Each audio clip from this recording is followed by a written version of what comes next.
भुवनेश्वर उन्नयन कर्तृपक्ष पक्षर आज आयोजित होईछि एकाम्र उत्सव फेब्रुआरी 9 तारिख पर्यंत ए उत्सव चलिबो।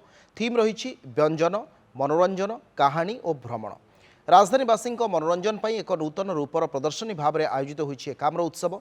आज प्रथम दिन रही संगीतर मूर्छना प्रतिष्ठित कलाकार द्वारा संगीत परिवेषण करा जाउछि।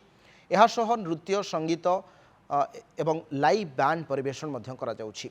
ओडिशा हांडीशालर सुआदिया खाद्यर मजा उठाई पारुछंती दर्शक। हाथ तियारी आंचलिक खाद्यर प्रचार प्रसार करिबा पई आम व्यंजन कार्यक्रम को एथिरे शामिल करा जायछि।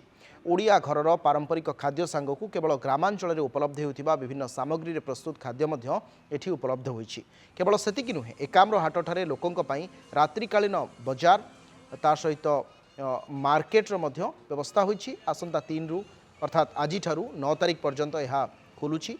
प्रतिदिन अपराह 4 राति 11 पर्यंत यह चलिबो। आसंता 7 तारिख रु 9 तारिख पर्यंत ओडिया भाषा कला और संस्कृति उपर एक ड्रोन शो मध्य एठी अनुष्ठित हेबो।